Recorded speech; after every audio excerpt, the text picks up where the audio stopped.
Hey everyone, welcome back to another video, and today we are diving into one of the most underrated yet bold chapters of the Ben 10 saga, Ben 10 Omniverse. After Ultimate Alien, Ben's story takes a whole new turn, new art style, new partner, and a completely fresh vibe. But make no mistake, this isn't just a soft reboot, it's the next evolution of Ben's journey. At 16 years old, Ben Tennyson is already a seasoned hero with countless victories under his belt.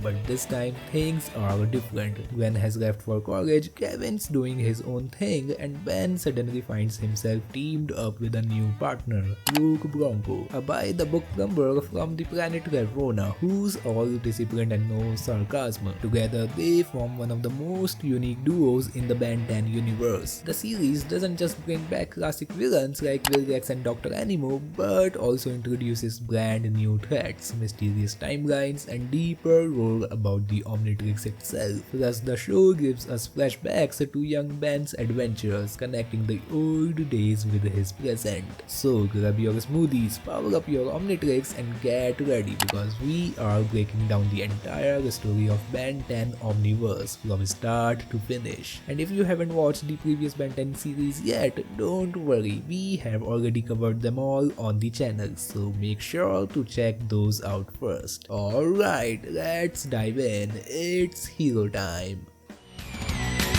When lights are on the line, It's hero time! The episode starts with a flashback to 11-year-old Ben as Four Arms is fighting a red alien named Malware. At first, Ben's doing great, but Malware snatches the Omnitrix and forces him back into human form. Malware starts mocking him, but then the Omnitrix reactivates and Ben turns into feedback. Using feedback's power to absorb energy, Ben completely destroys Malware. He even does a little basketball-style celebration. He shoots, he scores. Classic Ben. Malware runs off, but something tells me this isn't the last time we will see him. Now fast forward 5 years, 16-year-old Ben is back in action with Gwen and Kevin fighting their old enemy Zombozo. After taking him down, Gwen and Kevin drop some big news. They are both leaving Bellwood. Gwen's heading to college early and Kevin's going with her. Ben's a little hurt but pretends he's fine, saying he can handle things solo from now on. oh, what a touching moment.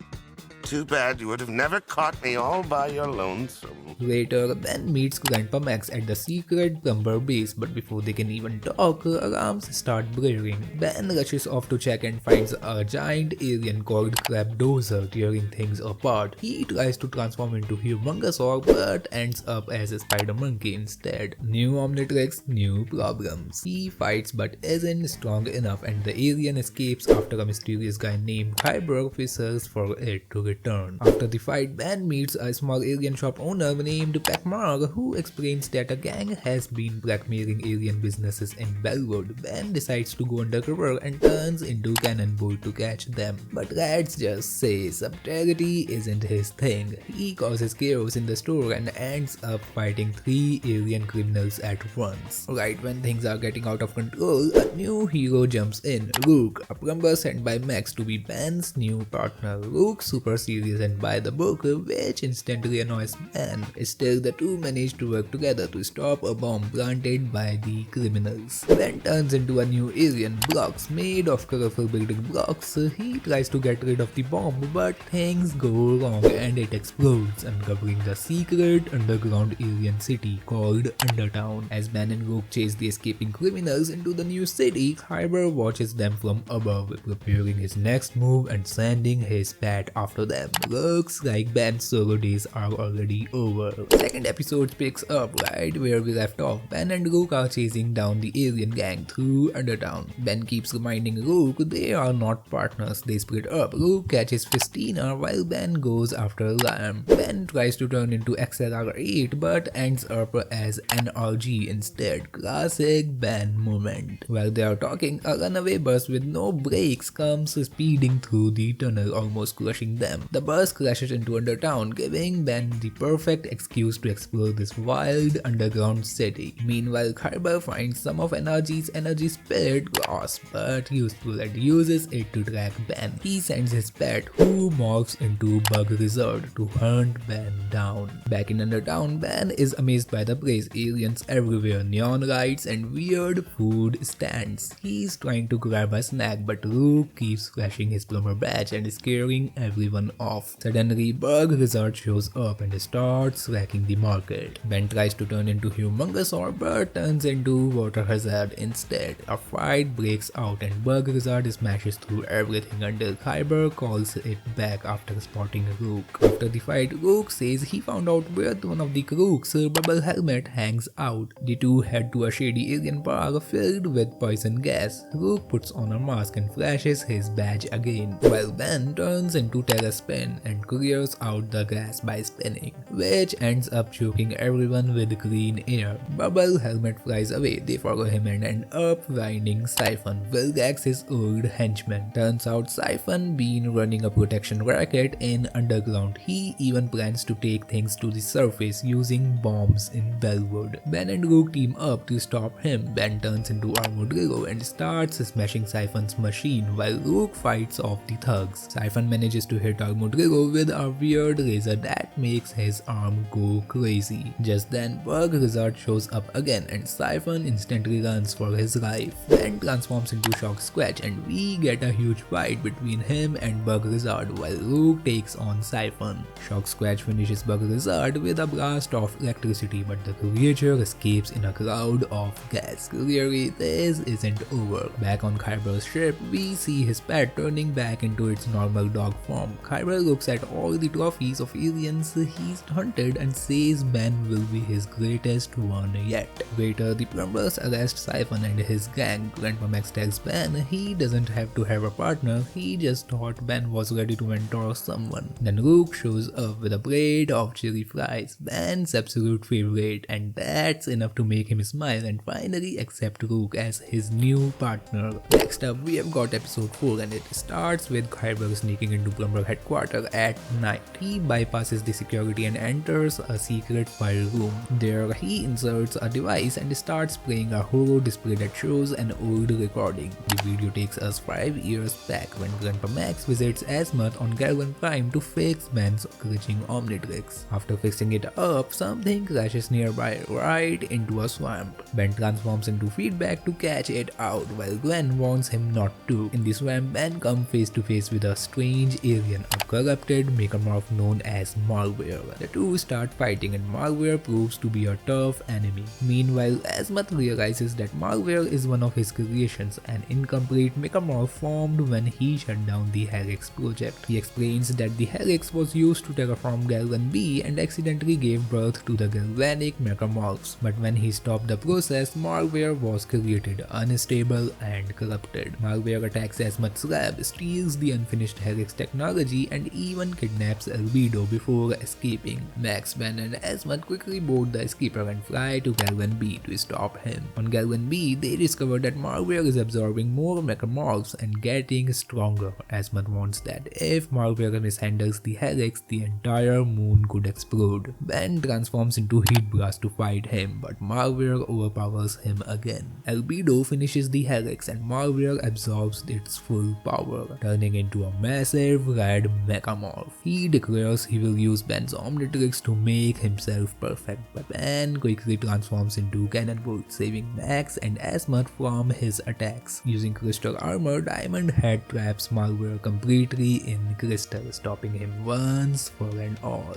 Back in the present, Khyber finishes copying the horror file, saves it and sneaks out of the Plumber headquarters unnoticed. Outside, he smiles and says that now he has everything he needs. Well, that's the start of something worse. Episode 7 begins with 3 missiles crashing down from the sky, sending pink energy beams into the ground and connecting Earth to a giant alien ship floating above. Then, in his grasshopper form, quickly diverts the missiles away from the people while Rook helps civilians escape. Once things settle, they head up to the ship to investigate. Inside, they find none other than the Reader brothers, who Rook immediately calls the most wild creature in the universe. Well, before they can deal with the readers, Ben and Rook bump into Arjet, an old con artist and a former friend of Kevin's. Arjet is surprised to see Ben and tells them he's in a possession of something dangerous, the Enhira. According to Rook, this thing was created by an ancient race called the Contumelia, who could jump between universes for fun, and if they ever got bored of fun, they did destroy it with the Enhira. Yeah, not exactly comforting. Before they can talk more, an incursion warship led by Emperor Milius docks onto the Contumelia ship. Ben and Rook split up to fight off the incursions while Arjet tries to sneak away. Ben transforms into energy and melts the incursion's weapons. Arjet storms in, furious at Milius, who promised to buy the Enhira from him. But when energy demands the device, Arjet admits he already gave it to the Reader brothers, who are now heading back to Earth. Everyone rushes back, and as the Readers crash land near Mr. Smoothie, chaos breaks loose. In the middle of all the fighting, the Enhira gets activated. With no other option, Ben transforms into Alien X. As the universe starts collapsing, Alien X's two inner voices, Belicus and Serena, starts arguing like always. Ben tries to convince them to work together so he can save everything. After some intense back and forth, they finally agree, and Alien X recreates the entire universe almost exactly as it was before.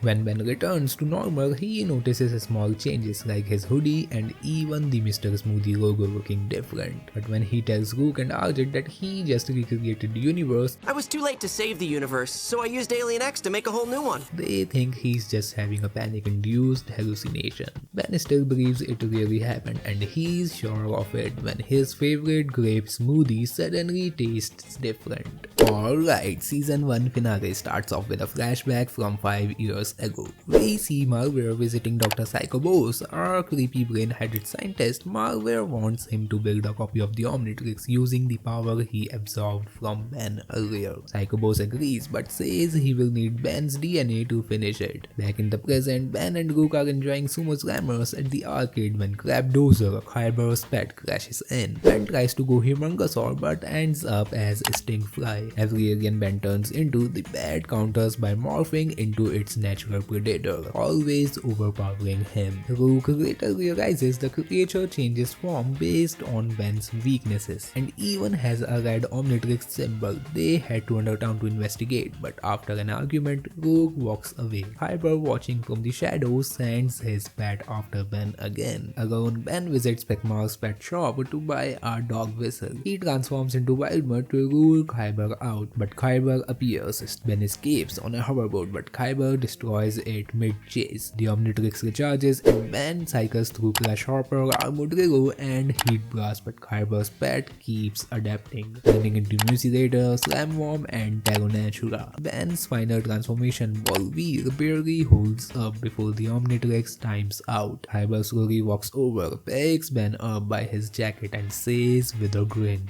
"Finally, my prey." And the episode ends with Ben defeated and captured. Okay, Ben hanging upside down inside Khyber's ship. Khyber calls himself the ultimate predator and Ben the ultimate prey, then slices a piece of Ben's hoodie. He even plans to cut off Ben's Omnitrix arm, saying he's working with Malware and Dr. Psychobos to create something called the Nemetrix. Basically a red version of the Omnitrix that lets his dog transform into the natural predators of Ben's aliens. Khyber explains that 5 years ago, Malware and Psychobos created the Nemetrix but needed predator DNA. So Khyber spent years hunting dangerous creatures across the galaxy to correct it. Ben mocks his dog, calling it a mutt, which doesn't go over well, but while Khyber brags, Ben grabs his sword, cuts himself free, and tries to transform, only to get Wrath. Wrath charges at Khyber but gets trapped by his combat skills, forcing Ben back to human form. Just as Khyber's about to chop off Ben's arm, bam, Rook shows up and zaps him. Turns out the fight between Ben and Rook earlier was just a setup to fool Khyber, but Khyber whistles and his dog transforms into Crabdozer. Ben transforms into Heat Blast, who gets eaten and spat out. Gross. He cycles through Armadillo, Stingfly, and Crash Hopper, with the dog changing to counter each form. Finally, Ben tells the Omnitrix to surprise him, and boom, we get Humongosaur. It's been 10 episodes, but he's here. Humongosaur starts starts wrecking Khyber's dog, but Khyber whistles again, and the dog transforms into Tyrannoid, Humongousaur's natural predator. They go head to head in an epic fight that shakes the entire ship. Khyber tells his pet to finish Humongousaur, but when Ben accidentally transforms into grey matter, he ends up using his tiny brain power to pull off a pressure point move that knocks Tyrannoid out cold. Meanwhile, Rook blocks Khyber's whistle with goo, stopping him from controlling his pet. See what I did there? Go me! It's my birthday! Ben! The ship starts falling apart, and just as it's about to crash, Ben transforms into Big Chill, goes intangible, freezes Khyber, and saves Rook. They both escape as the ship crashes into a forest. Khyber and his dog survive the crash, but Malware and Dr. Psychobos shows up furious. Malware tells Khyber to capture Ben again, setting up what's next. Meanwhile, Ben and Rook are saved mid-fall by Max in the plumber ship. And that's how season 1 ends. Ben finally wins the fight, but the villains are still out there plotting their next move. Season 2 kicks off with Dr. Psychobos agreeing to fix the Nemetrix. It's glitching badly, causing Khyber's dog to randomly transform into different monsters. Malware's furious, but Psychobos says he needs a missing piece, once that inside Ben's Omnitrix. Khyber offers to hunt Ben again, but Malware tells him to stay out of it. Meanwhile, at the plumber base, Ben and Rook are training. Rook and Grandpa Max think Ben should practice fighting without the Omnitrix, but Ben's like, relax, it never fails. Yeah, famous last words. Out of nowhere, Psychobos and his robotic snakes attack the base. In the chaos, he steals a small part from Ben's Omnitrix and escapes. The Omnitrix starts glitching, blasting out a weird energy wave that transforms Rook and even the prisoners in the base into alien hybrids. Now the whole base is a mess. One of the villains, Siphon, threatens to pull Bellwood into the null void unless he's freed. Brooke and Ribba try to fix the Omnitrix, but they only manage to turn Ben into a new tiny yellow blob alien called the Worst. Poor guy. Ben and Rook head underground to shut down the base's power and close the null void portal. The bad guys attack again, but even as the Worst, Ben finds clever ways to fight back. Finally, Brooke and Ribba fix the Omnitrix. Ben returns to normal and transforms into Chicken Hawk, taking down the villains in style. Back in Psychobos' lab, he installs the stolen Omnitrix part into the Nemetrix. Malware's angry he didn't kill Ben, but Psychobos says Ben isn't the real target, Asmuth is. Episode 2 is kinda hilarious for Ben. While saving a girl from a burning building, as Wrath, not who he wanted, but still does the job. Turns out Gwen and Kevin are back in town, and of course, they make an epic entrance by saving Wrath from falling debris. Classic timing. Later, the trio catches up at Mr. Smoothie just when things start to feel normal. A ship from the sky blows up Kevin's car. Yeah, the one he loves more than anything. Ah, my ride! What is it about this town? Gwen blocks the blast with her mana shield, and Rook shows up in the proto truck for a crazy sky chase. Ben goes blocks, stops the ship, and they all escape. Turns out Kevin's in trouble again. He asks Ben to hide him, so they head to Undertown. But before long, the same ship returns, and out walks Princess Ruma Redwind, a Tetrament warrior claiming Kevin as her fiancé. Oh man, he promised to marry her just for a piece of tech of his car. Ruma starts wrecking everything, fighting Gwen, Rook, and Ben. Ben cycles through aliens like XLR8, Clockwork, and Shock Scratch, but nothing works. Finally, he turns into Four Arms and defeats Ruma. Victory? Not quite. Tetrament tradition says whoever beats the princess has to marry her. Well, that's what Kevin wants to free himself from the wedding. So now Ben's engaged to an alien princess. Gwen and Kevin speed off, leaving Ben fuming as Ruma's father announces they will be back in 3 years for the wedding. Poor Ben, he just can't catch a break. Moving on to the episode 5, Ben and Rook visit the old Bellwood Days festival, where Ben is the main attraction at a Dunk Ben 10 booth for a charity. Even though he isn't happy about it, he goes along and keeps getting dunked by kids, and of course by Rook too. But the fun ends when Khyber's pet bug lizard attacks the festival. Ben quickly switches between different aliens to fight it, yet the creature keeps evolving into stronger forms like Rapdozer Monster, Slamworm, and finally Hypnotic, the natural predator of Big Chill. During the fight, Ben remembers a moment from his childhood when he, Gwen, and Grandpa Max were at the plumber base inside Mount Rushmore. Back then, they battled Malware, and at the same time, Khyber secretly stole DNA from a rare alien called Psychoterran, the same species as Hypnotic. Back to the present, Ben realizes that Khyber and Malware are working together, collecting predator DNA to create the Nemetrix. Malware then attacks the proto-truck to steal its memory core. Ben transforms into Humongousaur to stop him, but Malware escapes when Ben saves a bus full of kids. In the end, Ben restores the festival bell and returns to finish his charity work. Just when he thinks it's over, Rook steps up again, then dunks him one more time.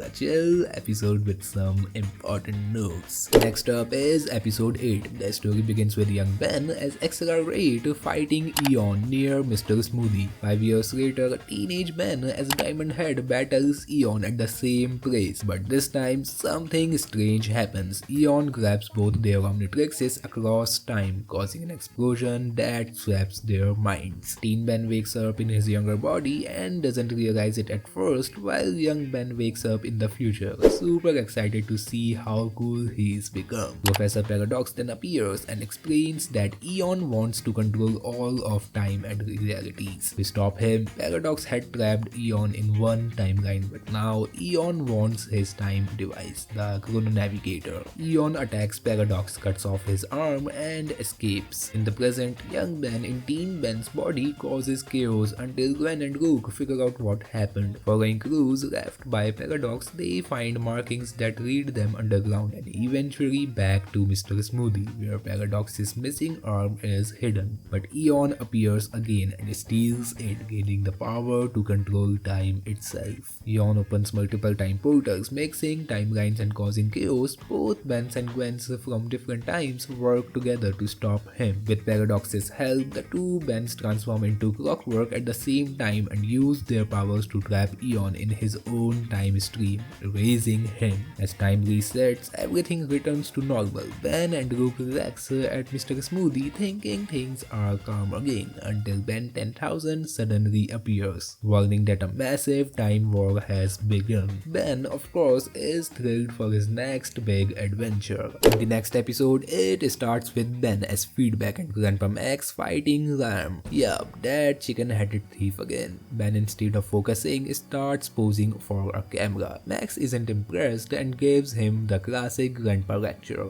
Tired of hearing it for years, Ben storms off. To cool down, Ben teams up with Brookcake and Riva to find the mysterious 23rd Mr. Smoothie, which keeps appearing and disappearing like a bad Wi-Fi signal. They finally jump inside it and meet Professor Hoekstra, who proudly says he's making a Mr. Smoothie that exists in every dimension. The machine glitches and boom, they land in another universe. Here, aliens aren't welcome. And guess what? There's another Ben. This one calls himself Ben23. He's rich, famous, has fans everywhere, and even his own merch. Basically, he is Ben, but with better PR. Ben 10 tries to bond, but Ben 23 is too busy showing off and bragging about having 90 aliens. He doesn't even know who Wilgax is. Yeah, that bad guy Ben fights like every weekend. Things get messy when Bounty Hunter 77 shows up and launches a rocket, Heat Blast, and Ben 23's Electric Yeti. Yup, that's his shock squatch, and they actually win. But Ben 23 almost kills his Asmon, the creator of his Omnitrix, until Ben stops him with a good old "what would Grandpa Max say" moment. Turns out Ben 23's Grandpa Max is dead in this dimension, which explains a lot. Ben reminds him that being a hero isn't about fame or money, it's about doing the right thing. Feeling guilty, Ben 23 helps calm the angry mob and tells everyone that not all aliens are bad. And now that I've saved the day, It's smoothie time! As Ben fixes the chaos, Brooke and Reba mess up as usual, and the Hawkstar is sad he can't sell interdimensional smoothies anymore. Ben finally returns home, runs straight to Grandpa Max and gives him a hug. Alright, things are getting little messy. Well, it is what it is. Anyway, no time to waste, let's dive straight into season 3 of the series, episode 1, Showdown. The episode kicks off on Galvan Prime, where our favorite trio of bad guys, Dr. Psychobos, Khyber and Malware, decide to do some science. And by science, I mean stealing DNA from a giant fossil called Omniverse. Meanwhile, Ben and Rook are cruising through Undertown. Things are chill until Rook brings up the forbidden topic. Why don't you use feedback anymore? Ben immediately shuts it down like, don't ask. You know, it's serious when Ben doesn't even make a joke. Back on Galvan Prime, Asmat gets a surprise visit from the villains, who flex about their new toy, the Nemetrix. Before things get messy, Asmat teleports Ben as a Humongosaur and Rook right into the fight. Khyber's pet transforms into a monster version of Omniverse and almost eats Ben, but Asmat pulls out a whistle, literally, and turns the beast back to normal. Rook and Khyber have a who can whistle better contest until Asmat flips the script and turns the pet into Visitopus, the predator of Psychobos. Then comes the big emotional gut punch, the feedback story. Flashback time. Turns out little Ben used feedback so much that the alien became his favorite. But one day he fought Malware and got overconfident. Malware absorbed feedback's power and ripped his DNA right out of the Omnitrix. Ben lost feedback for good. Back in the present, Ben blames himself for everything and Asmat warns him not to repeat that mistake. But before anyone can take a breath, boom, Galvan B explodes in the sky.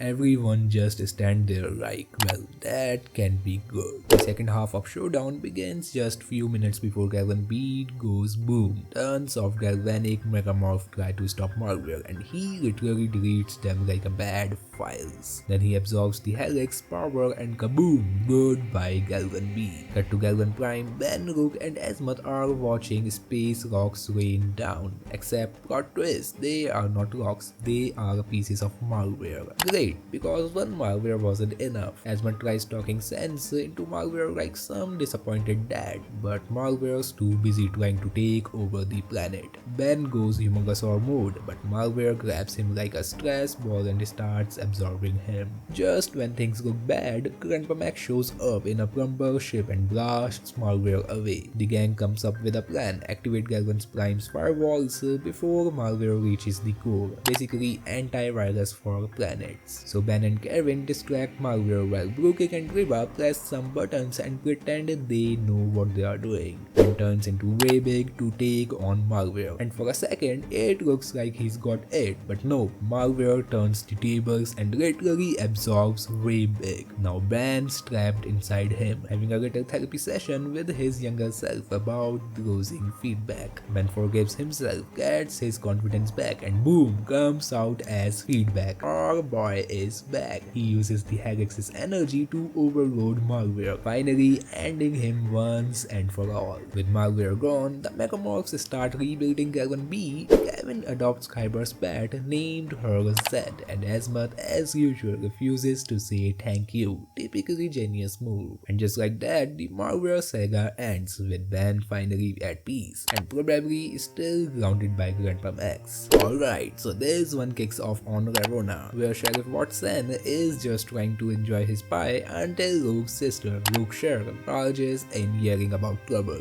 Turns out the incursions are invading the planet. Cut to Earth, Ben and Rook meet young One, who drops the bomb that Ravonna is under attack, so off they go. But when they land, everything looks fine, too fine. Rook's family is acting super weird, almost robotic. Then it clicks, the incursions are mind-controlling everyone to harvest Amber Ogia, some super valuable space juice. But who's behind all this? Dr. Psychobos and Princess Atia, obviously. Ben's like, great, those two again. Big fight time. Ben goes Astrodatel, yup, new alien alert, and starts wrecking Psychobos' machines while Rook deals with Atia. There's frying, blasting, sarcasm, and a whole lot of chaos. Eventually, Ben and Rook destroy the mind mind control device, freeing everyone. Rook's family finally acts normal again. Well, as normal as alien farmers can get. Atia still manages to snatch a tiny bit of ambrosia and flies off, plotting her next disaster on Earth. The episode ends with Rook being hailed as a hero back home, and Ben cracking jokes as they fly back to Earth because of course peace never lasts long in Ben's world. Alright, incursion invasion. So Earth's about to get invaded again.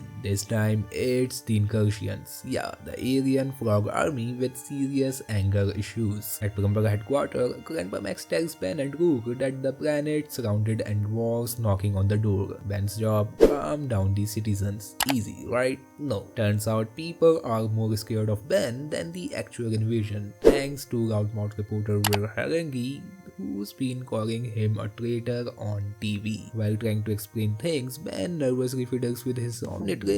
Bad idea. He accidentally activates the randomizer mode, turning into way big, then energy, then water hazard, causing pure chaos downtown. Meanwhile in space, Emperor Milius and Dr. Psychobos, our favorite frog and brain duo, blast through Earth's shield. Ben fights back as Astrodator and Wrath, smashing ships left and right, but his Omnitrix keeps glitching, switching aliens every few minutes. The plumbers come up with a plan, but Max tells Ben to sit this one out till they fix his watch. Obviously, Ben ignores that and hops on Rook's ship anyway. They crash into Milius' ship, beat up some frogs, and try to stop the invasion until Ben's transformations start timing out. In the chaos, Milius launches giant mutant Tucostars all over Earth. With no choice left, Ben surrenders to protect everyone. The incursions take over Earth. Will Herring brags on live TV, and Ben Tennyson, savior of the universe, gets shot into space. Yeah, totally under control. Okay, so in the part 2 of the Frogs of War, Ben's being blasted off into space. Meanwhile, Emperor Milius is chilling on Earth, calling the shots with his army of giant frog soldiers, and somehow Will Herring's out here acting like it's all sunshine and rainbows while the White House explodes behind him. Back home, Gwen, Kevin, Rook, Brookic, and Arjet are trying to fight back, but let's be honest, it's not going well. Arjet out of nowhere throws in a smart idea to go after Dr. Psychobos, the guy controlling all the way bats. So they set up a plan to hijack his convoy, and surprise, it's a total setup. Turns out Arjet made a deal with Atia and sold everyone out. Classic Arjet move. Just when things look hopeless, a mysterious incursion named Bullfrag shows up, beats up the bad guys, and helps them escape. He's got a plan to rescue the plumbers and take down Psychobos. The team sneaks into the base, frees Grandpa Max, and then plot twist, Bullfrag turns out to be Ben in disguise. Yup, Asmuth saved him from space, fixed the Omnitrix, and gave him incursion DNA so he could blend in. Then all chaos breaks loose. Ben goes way big, Rook smacks Psychobos, and the giant frogs keep punching everything that moves. Milius goes full rage mode, so Ben nukes his ship with a giant laser beam. Boom! Earth is saved again. But wait, there's more. When the dust settles, Atia breaks free. All like, oh, this was my plan the whole time. Daddy gone, I'm queen now. And honestly, she actually did play everyone. She makes a deal to keep the peace, then walks off like a total boss. Before leaving, she gives Ben a big slimy kiss. Ben's disgusted, Gwen's done with life, and Max just wants a vacation. But hey, Ben Tennyson is back on Earth again. In the next episode, things kicks off with Festina robbing a jewelry store because apparently she just likes shiny things. Ben zooms in as XR8 snatches the jewelry bag and literally spins her head off. Rook shows up, grabs her body, and Festina immediately starts flirting with him while her head's still detached. Yeah, it's that kind of episode. Then Ben spots Julie on TV, rushes to meet her, and finds out she's dating some guy named Harvey. Turns out Ben did break up with her over a video game. Classic Ben. Before he can fix it, Esther bursts in saying the Raho are under attack. The culprit, Princess Ruma, Ben's other fiancée. She's collecting stuff for her wedding, which somehow includes Rook and Festina's fist. Ben builds a makeshift bike and chases her down with Festina tagging along like a lovesick robot. At Ben's house, Ruma meets his mom and calls her mother. Sandra's just done. Then Julie and Ruma literally fight for Ben. Julie fuses with Chip and wins. Ruma admits defeat, declares Julie Ben's new fiancée, and leaves. And Julie shuts Ben down when he tries to ask her out again. Christina gets arrested, still flirting with Rook, and Ben just sighs. Another perfectly chaotic day for Ben Tennyson. Alright guys, season 4 time, and yeah, we are skipping straight to episode 6 because the first 5 were, let's just say, not worth the screen time. So episode 6, Automotives. It starts with a flashback from 5 years ago where Kevin and Ajit are stuck in the null void. They meet a robot named Otto who promises to help them escape. Spoiler, he tricks them and dips. Back in the present, Kevin and Rook are on the planet Khoros just vibing at a car show, and who do they run into? Ajit. And that same backstabbing toaster, Otto. Kevin's instantly mad, but Otto acts all innocent. Next thing you know, Otto's goons, the violent offenders, attack and chaos begins. Rook tries calling Ben for backup, but the call gets cut off. Kevin absorbs metal, punches some bots, and the bad guys get caught for about 5 minutes. Otto breaks out again, steals some car, and it turns into a full-on alien Fast and Furious chase. Kevin and Rook go after them, and Ajit tags along pretending to help, and Otto somehow merges with a bunch of cars to become a giant killer robot, because why not? Ben finally teleports in, complains about how hard it was to get there, then turns into Upgrade and literally upgrades Kevin's car into a mech to fight Otto's Robo Beast. Big metal battle happens, Ben wins and Otto gets wrecked. Warlord car thanks them and gifts Kevin a new car since his old one's destroyed. Kevin's happy until he learns the new car's made of insanely expensive titanite. Translation, he can't even sell it. Rook's still mad about his broken proto truck, and Ben's just standing there like, yup, totally worth skipping 5 episodes for.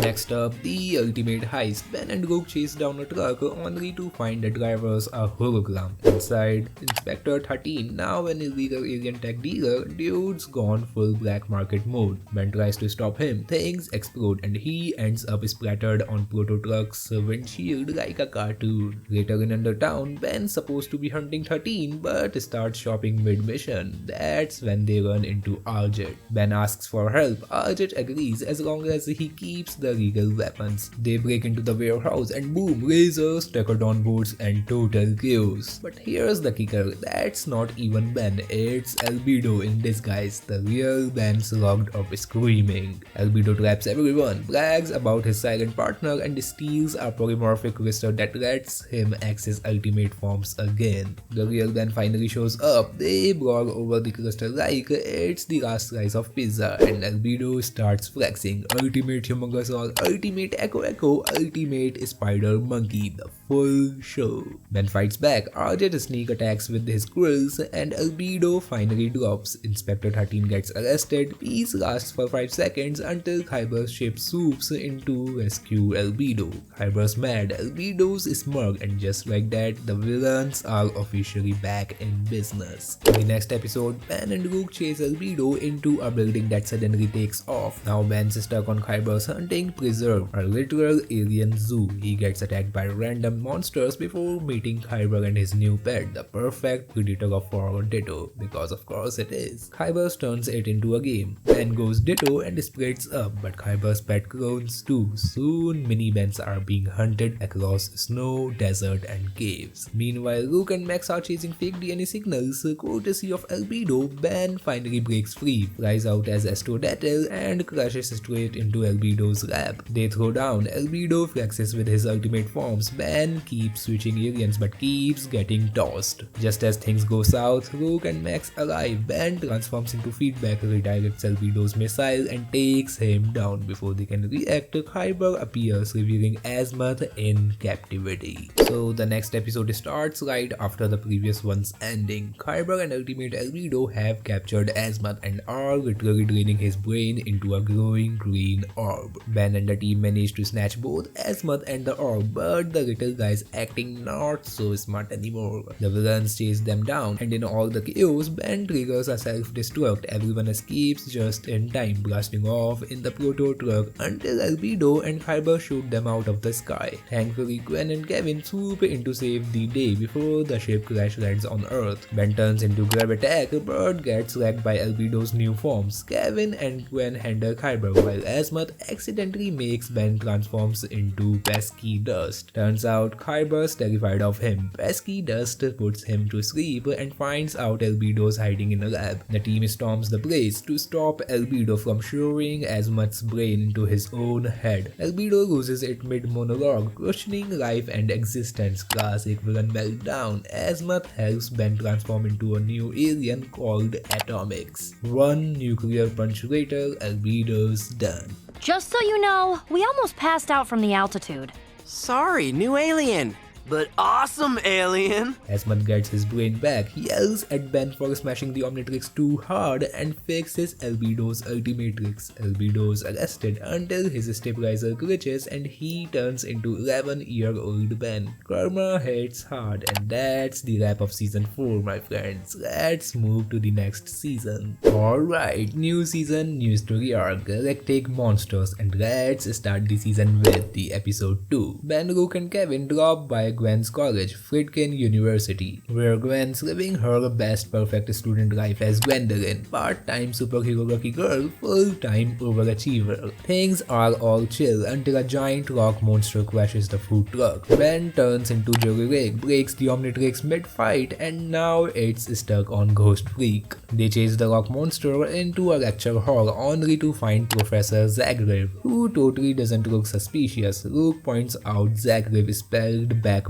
is Vilgax, smooth detective Rook. But before they can say more, Gwen's new buddy Dante turns evil. Surprise, he is actually Darkstar. Darkstar kidnaps Gwen, starts draining mana to look pretty again, and chaos follows. Alright, Omnitrix, you win! You want Ghost Freak? You got it! Ben reluctantly uses Ghost Freak, possesses Darkstar's body, frees Gwen, and the square takes him down. Just when things seems fine, the cop arresting Darkstar turns out to be Charmcaster, and she's not exactly giving hugs. She tortures him and opens a portal, letting Z-Scare crawl back into the world. Ben ends the day bragging about his honorary degree and calls him Dr. Tennyson. Yeah, Gwen, Kevin and Rook aren't impressed. In the next episode, Kai and her grandpa Wes are chilling in London Sewer when the Forever Knights show up. They steal some weird Dr. Jekyll formula and kidnap Wes. Kai escapes and calls Ben for help, and of course Ben rushes over like totally not a crush. Ben and Rook meet Kai, who explains that the Knights are hunting Excalibur. They head to a creepy cemetery, get embarrassed by Red Knights, and in true Ben fashion, he turns into 4 arms and smashes stuff till things kind of work out. Turns out Forever King Chadwick wants the sword to make humans rule again. He even drinks a monster potion, turning into a creepy monster, but can't pull out the sword. Ben tries to, nope, no luck. Everything floods, everyone runs, and somehow they all survive. Guy gives Ben a kiss on the cheek before he leaves, and Ben, being Ben, just goes. Girls are weirder than any alien. Next up is Animo Cracker, and we start at Plumber headquarters, where Dr. Animo is literally talking to his stuffed animals. Yup, that guy's gone full Disney villain. But plot twist, one of the toys actually talks back and helps him break out. Ben, Rook and Magister Patel, they try to stop him, but the toy predicts Ben's every move like it's reading the script. Animo escapes, crash lands in a forest and meets himself from the future, because why not? Future Animo looks like a mutant gorilla and wants his past self help to steal something called the ARC project, basically DNA from every species on Earth. Before they can celebrate their evil science blueprints, a time cop named Spanner shows up and chaos begins. Ben turns into a new alien, Gotrot, a walking chemistry set that fights villains using gas. Yup, he literally fought science. He knocks both Animos out with memory loss gas, so they forget everything. Spanner drags future Animo back to the future, and Ben's left wondering who that mysterious guy even was. Rook doesn't care, he's just glad nobody's talking stuffed animals this time. In the next episode, Ben, Rook, Red and Hopper are cruising through space on the lovely Duck when boom, the engines die, and they crash land on Anotransil. Ben's loving the place because hey, it's full of cool monsters, except the locals think he's the monster. While exploring, everyone starts disappearing one by one. Yup, total horror movie vibes. Turns out a mummy-looking alien Cthulhu is snatching them. Ben goes wild wine and fights him, but the townsfolk think he's beating up an innocent guy, so now there's a mob chasing him too. Right when things get messy, a reborn plumber named Scout saves Ben and helps him find his team. They discover everyone wrapped up like gift boxes in Cthulhu's lair. Ben turns into Crash Hopper and finishes the job in seconds, but surprise, Z-Scare, Dr. Victor and Crujo show up, revealing they caused the crash so Z-Scare could reclaim his creepy high actor lord title. Ben cycles through aliens, blocks, feedback, and finally an RG whose blinding light knocks Z-Scare out. His goons grab him and escape while the monster mob blocks Ben again. Scout cool things down, reminding everyone they all look like monsters to each other. The mob apologizes, but just when they are about to leave, Ben breaks the only ship part they needed to fix the lovely duck. In the next episode, Charmed I'm sure, Ben's still stuck on Anno Transil, and if that's not bad enough, he's now got a giant pimple. Things can get worse until Charmcaster teleports into his bathroom. She says she wants to team up to defeat Z-Scare. Rad's is still mad at Ben for breaking the ship part, so he's ignoring him like a true professional. Ben, Rook, Charmcaster and Hobber sneak into town, trying not to get noticed. Meanwhile, Rook's desperately trying to cure Ben's pimple problem with zero success. At Z-Scare's spooky castle, they get attacked by living pumpkin scarecrows that only magic can hurt. Ben turns into Swampfire, sets everything on fire as usual, and Charmcaster wipes them out with her spells. They head inside and fight mirror versions of themselves. Z-Scare shows up, gives Charmcaster the Alpha Rune back, says it's useless now, and kicks everyone out. Then Charmcaster goes full villain again, absorbs her rock monsters, and turns into a magic tank. Ben, Rook and Hobber somehow manage to beat her by splashing Gwen's potion until her armor melts. Charmcaster gets teleported back to the Rager domain. Ben's pimple magically disappears and everyone's still stuck on Anno Transil. Oh well, at least his face looks better. I don't know what I ever saw in you. Blech. In the next episode, Ben and team is still stuck on Anno Transil because apparently Ben can't catch a break. Z-Scare decides it's a great idea to revive a vampire named Lord Transil. Victor's mad since those vampires once enslaved his kind, but Z-Scare doesn't care. Meanwhile, Ben's about to finally leave the planet when the Omnitrix picks up a new DNA signal. He tells Rad to turn back, but Rad's like nope and literally tosses Ben out of the ship. Ben saves himself and Rook guilt trips Rad into going back. Down on the surface, Z-Scare and Lord Transil brainwash the locals into a zombie army. Soon Rook, Rad and Scout get brainwashed too, except Hobble, whose slimy skin apparently blocks mind control. Disgusting but useful. Ben scans Lord Transil and unlocks a new alien vampire.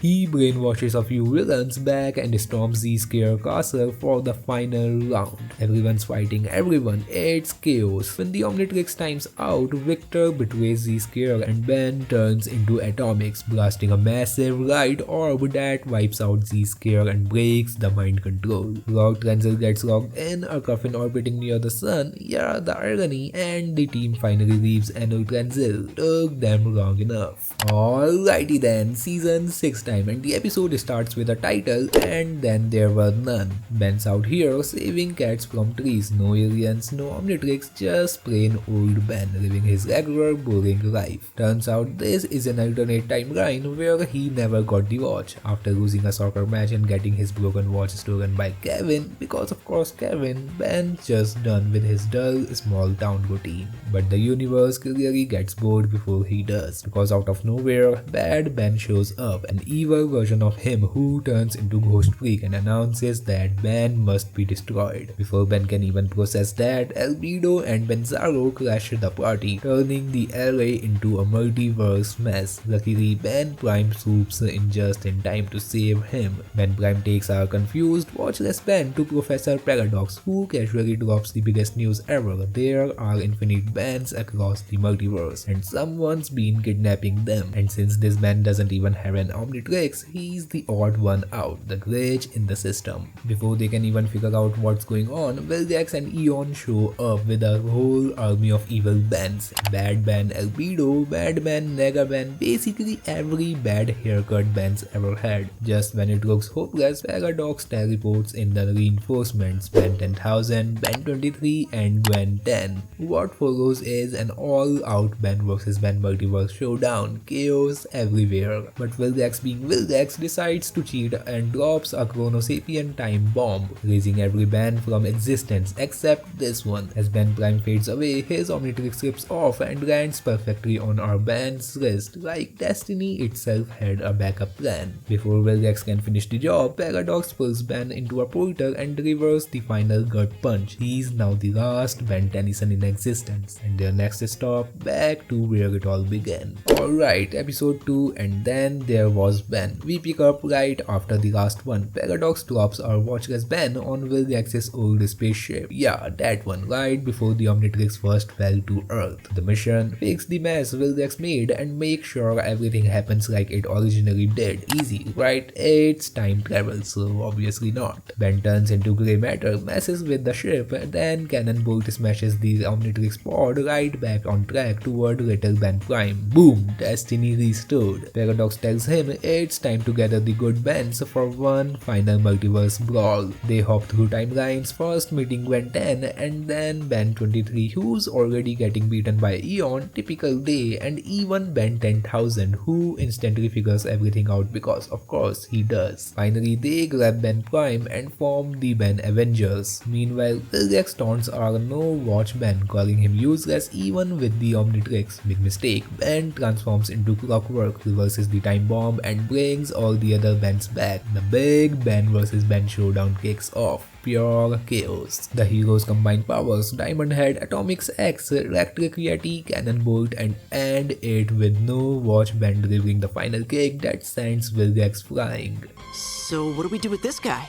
Looks like you two could use a hand. Max shows up with the plumbers to arrest Vilgax, while Paradox returns everyone to their own timelines. Ben Prime tells no watch Ben he's a hero even without the Omnitrix, and honestly, yeah, he kinda proved it. The next episode starts with chaos at plumber headquarters, alarms blaring while Ben casually walks out of the bathroom like nothing happened. Turns out the null void projector activated on its own, and out come Phil and a creepy squad called the Root. Led by mind-reading Proctor Cervantes, they take over the base and demand Kevin Levin. Ben sneaks out, fight off Rooter agents as Bal Weevil, and finds Kevin fixing a car. Before they can chill, the Rooters attack. During the fight, Kevin accidentally absorbs Cervantes' powers and boom, his memory returned. Turns out Cervantes messed with his mind, made him believe he was half alien, and even created fake memories about his dad. A tank fight breaks out, everyone gets captured, and Cervantes reveals his plan to build a hybrid army from humans and aliens. Max, Rook, and Ben fight back. Ben turns into Gravitak and yeets the Rooters into the air. But when the dust settles, Kevin's gone. Cervantes retreats. Ben tells Gwen to keep Kevin's secret, and the episode ends with Kevin restoring Arjit's memory using his new powers, setting up the next big mystery. In the next episode, Ben's day starts off rough. His Mr. Smoothie tastes terrible, and Rook still doesn't believe his story about recreating the universe as Alien X. Before they can finish arguing, Fristrick crashes the scene, but just as Ben's about to arrest him, a tiny Galvan lawyer named Chad Smith shows up and gets Fristrick released for not being read his rights. Turns out this little guy is on a roll. One by one, he frees all of Ben's captured villains, leaving Ben more frustrated than ever. But things get even crazier when Celestial Sapien appear out of nowhere and arrest Ben himself for messing with the universe. Dragged into a giant alien courtroom, Ben hires Chad Smith as his lawyer, but instead of helping, his own witnesses, Mr. Borman and Rook, roast him so badly that the whole jury starts voting guilty. With no way out, Chad Smith calls for a tetrament trial of combat, and Ben finds himself fighting a Celestial Sapien gladiator. He gets completely overpowered until he transforms into Alien X. After some quick thinking, he outsmarts Serena Selena and Bericus, takes full control, multiplies himself and traps the gladiator into a black hole. Ben wins the trial, clears his name and heads home, only for Chad Smith to smirk and remind him that all the villains are free again. And yeah, the bill's coming too. Alright, season 6 wraps up with a wild two-parter, Weapon 11. It all starts at the Albright farm where Alan's just fixing his car when Kevin shows up with Arjet and Zed trying to play nice, but Alan's not buying it. Last time they met, Kevin literally drained his powers. Before they can argue more, a router named Swift crashes through the roof like cool aid man and chaos begins. Alan goes full paranoid and starts blasting, but when Kevin tries to help, Alan flies him too. Eventually, Kevin saves him from a Swift's attack and Alan finally believes he's on his side. Meanwhile, Ben's just chilling at Mr. Smoothie until Gwen shows up with a letter from Kevin that's filled with spelling mistakes, because of course it is. Turns out it's coded, and once Gwen decodes it with a spell, it reveals Kevin's got Alan and needs her to find Manny and Helen. Oh, and Ben isn't invited. Naturally, that means he's definitely going. Kevin's already in the null void, sneaking into the router base run by Proctor Cervantes, the creepy dude behind all their messed up memories. Ben and the gang crash the party right when Kevin's trying to keep them out of it, and Cervantes zaps everyone, turning the Amalgam kids against Ben. So now it's Ben versus his old friends again. Ben transforms into Alien X and wipes out the routers like it's nothing, but before he can hit Alan, Kevin steps in. Then Cervantes starts whispering nonsense in Kevin's ear, blaming Ben for everything that's ever gone wrong. Ben turns into Kick and Hawk to fight Cervantes, but Kevin snaps, calls Ben the coming storm, and goes full betrayal mode. After a brutal fight, Ben barely escapes with Gwen, Rook, and Arjet, while Cervantes welcomes Kevin back to the dark side. The episode ends with Kevin completely brainwashed. The finale kicks off right where we left. Ben, Gwen, Rook, Arjet, and Zed trying to escape the null void while a massive way bad chases them. Ben tries to go way big but ends up as Ball Weevil.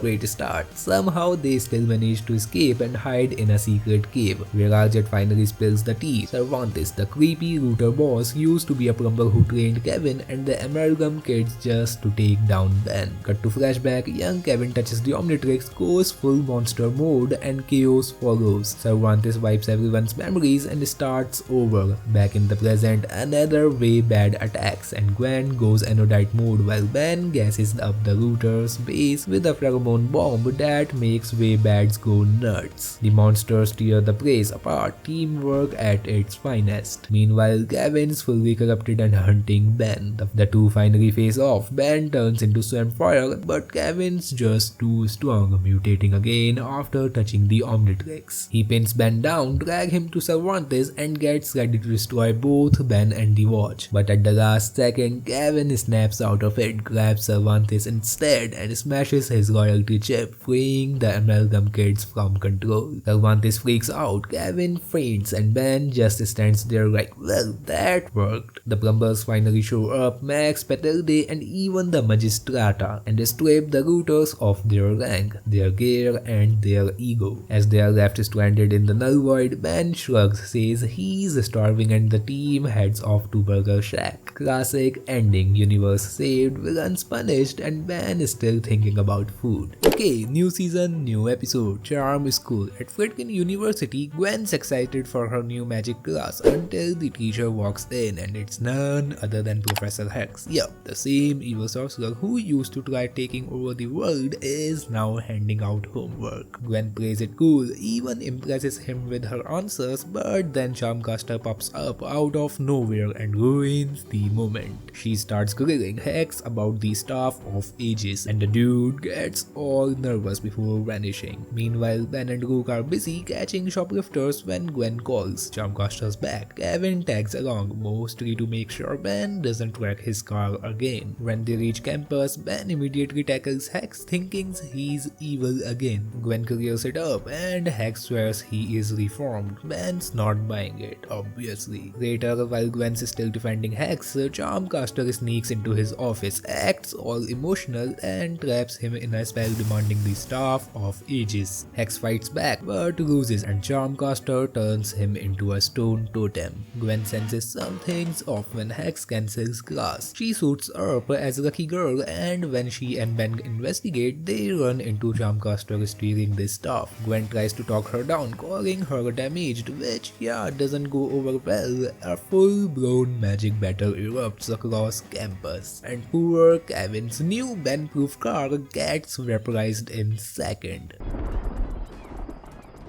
Magic.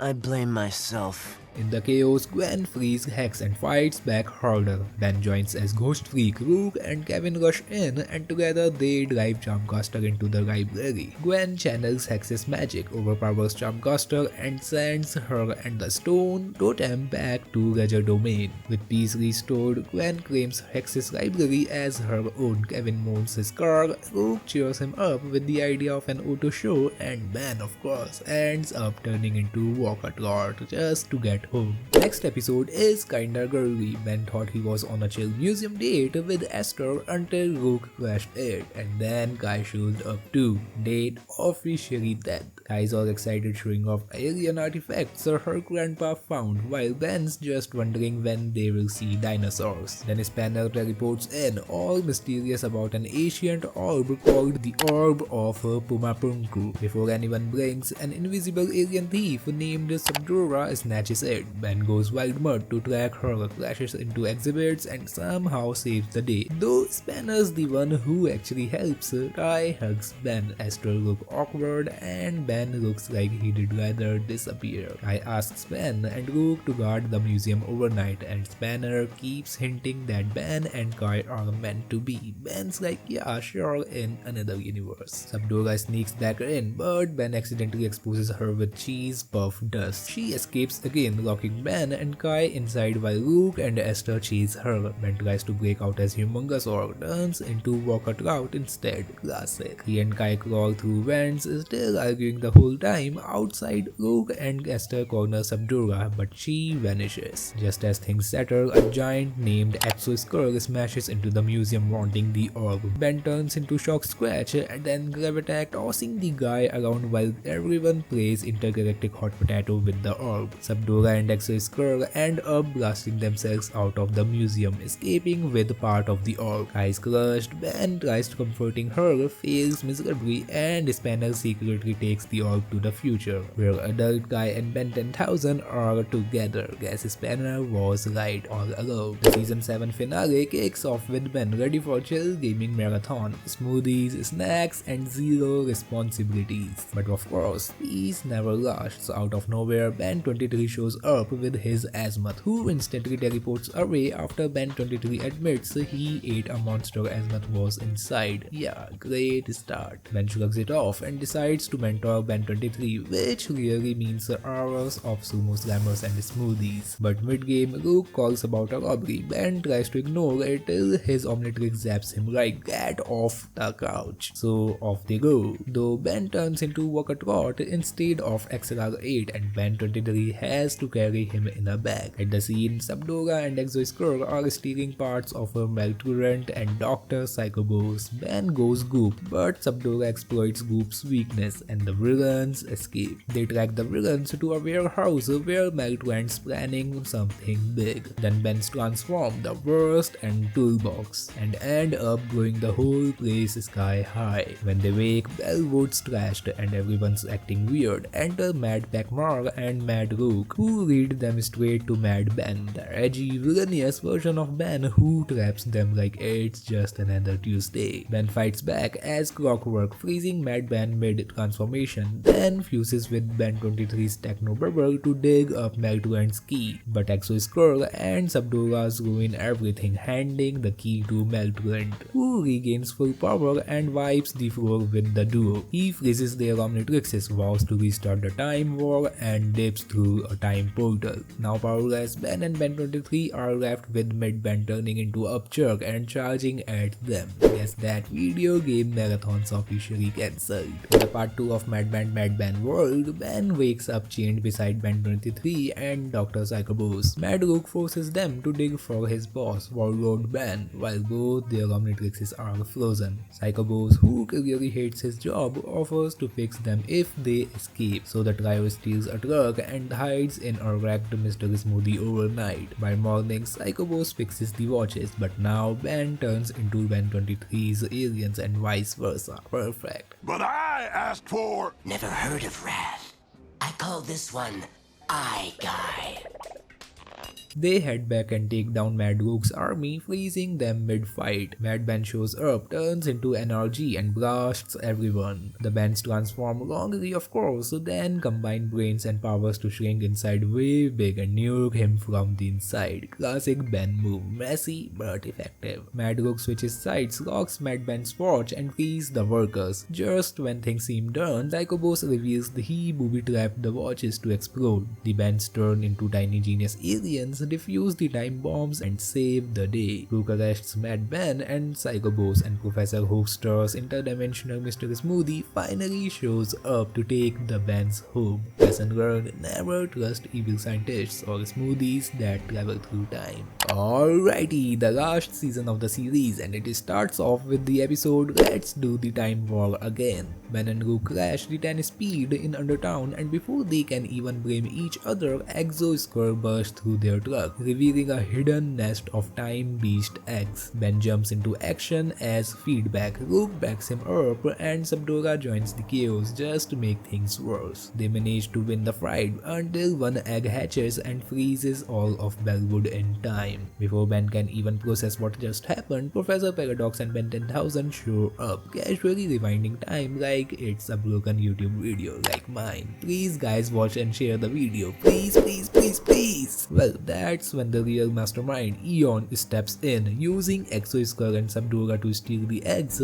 for his time-bending plan. So now Ben and Rook are chasing a rampaging time beast while Paradox and Ben 10,000 take on the villains, and it all ends in an explosion big enough to wipe Bellwood again. Luckily, time travel privileges mean do-overs, and Paradox rewinds everything back before the chaos. Now it's past and future Bens and Rooks fighting side by side in one epic time loop showdown. Eon manages to slip away with 2x because of course he does, but Ben and Rook manage to trap the time beast back into an egg. Paradox then tidies up the timeline, warns Ben not to think too hard about it, which let's be honest he wouldn't anyway, and the crew rides off on the time traveling bikes. Just another normal day, save the city, break time, fix time, repeat. In the next episode, Rook's is stuck on the night shift at Plumber headquarters while Ben and Grandpa Max are out busting robbers. He's bored until the base goes dark and locks down. His old member turned cyborg villain, Kundo, has taken over the system and plans to destroy every plumber station in the galaxy. With Ben and Max trapped outside, Rook teams up with Christina, a criminal way too happy to be on Team Rook. Together they rob a bucket and a few plumbers. They fight their way to stop Kundo, but he triggers a self-destruct virus in the headquarters. Ben sneaks in through the pipes, turns into Upgrade and tries to stop the meltdown, but it's too late. Thinking fast, they launch the entire headquarters into space before it explodes, because apparently it's also a spaceship. Kundo's arrested, Robobucket's revived from backup, and Rook gets promoted for saving the day. As for Festina, she joins the Plumber Academy, still crushing on her blue armored hero. Next up, we have Meldex attacks, and it starts off with Ben chilling with a video game when Skr ruins his win again. Done with the goo blob, Ben drags Brookik and Driba to Galvan Prime for Asmuth's help, while Vilgax and Albedo steals Malware's remains to cook up trouble. Asmuth pulls Skr out easily, but before anyone can celebrate, Vilgax's mechadroids attack. Ben turns into Ghost Freak, fights back, and then gets smacked across planets as Diamond Head and Atomics. Meanwhile, Albedo vaporizes Asmuth, but Brookik and Driba actually revive him. Asmuth disables Albedo's Ultimatrix, trapping him as a kid. Ben's still losing to Vilgax until Ray heroically flies to explosions to bring Skirt back. Reunited, Ben as vampire makes his alien powers, absorbs Vilgax's blast, and hurls him into his own warped core. Boom! Problem solved. Ben saves everyone as grab attack. Vilgax turns into stone, Albedo's stuck on cleanup duty, and Brooke and Reba score states. Moving on to the series finale, we have the episode 9, The End of an Era. 20 years into the future, Ben 10,000 and Kai are celebrating Grandpa Max's retirement because even heroes need cake. But before the party can start, Dr. Animo shows up trying to build yet another mutant army. He is quickly stopped by Spanner, who turns out to be their son, Ken Tennyson, though he is still keeping the superhero thing secret. At Plumber headquarters, Max passes the torch to Rook. Kevin replaces him, and everyone pretends Argent becoming president of Earth is totally fine. Greetings, Mr. President. Greetings? Come on, you guys.